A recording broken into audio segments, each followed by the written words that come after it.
بسم اللہ الرحمن الرحیم۔ السلام علیکم سامعین۔ کتاب ٹی ہاؤس، مصنفہ ارم ہاشمی، تاثرات عسکر ندیم سید، آواز مجید احمد جئی۔ یہ تاثرات مجید احمد جئی آڈیو لائبریری کے تعاون سے آپ سماعت فرما رہے ہیں۔ ارم ہاشمی کے افسانوں پر ایک نظر۔ ارم ہاشمی کے افسانوں کے مطالعے کے بعد ایک بات تو یہ واضح طور پر سمجھ آ سکتی ہے کہ اس کا سماجی اور سیاسی شعور مردانہ معاشرے کی جبریت کے مختلف زاویوں کا احاطہ کرتا ہے۔ دوسری بات بھی واضح ہے کہ اس کا افسانوی ادب کا مطالعہ مختلف روایات میں ظاہر ہوتا ہے۔ عصمت چغتائی سے لے کر بانو قدسیہ تک، انسانی رشتوں میں عورت کو درپیش ذات کی شناخت سے لے کر معاشی اور معاشرتی مسائل کی واضح گونج سنائی دیتی ہے۔ ارم ہاشمی کا تعلق اگرچہ نسبتاً روایتی اور چھوٹے ثقافتی رواج کے شہر سے ہے، لیکن اس شہر کی تاریخ و ثقافت کی جڑیں برصغیر میں صدیوں سے موجود رہی ہیں۔ اس لیے ارم ہاشمی کا سماجی تجربہ محدود نہیں ہے۔ مطالعے اور مزاج کی وجہ سے وہ وسعت پذیر منظرنامے کا حصہ ہیں، اس لیے ان کے افسانوں کی دنیا قطعی مختصر اور محدود نہیں ہے۔ ان کے افسانوں کے موضوعات گھریلو زندگی سے مجلسی زندگی اور پھر سماج کے مختلف طبقوں تک پھیل جاتے ہیں، مگر مرکزی کردار عورت ہی رہتی ہے۔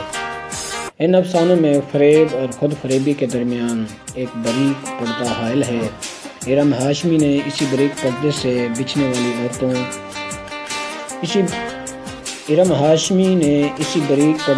بچنے والی عورتوں اور شکار ہونے والی عورتوں کے الگ الگ قصے لکھے ہیں۔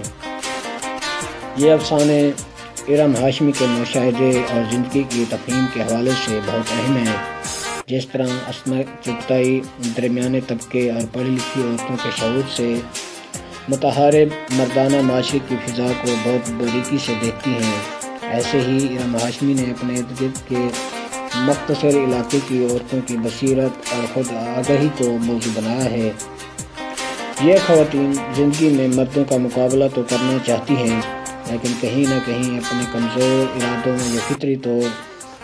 یا فطری خود اعتمادی کے باعث دھوکہ کھا جاتی ہیں۔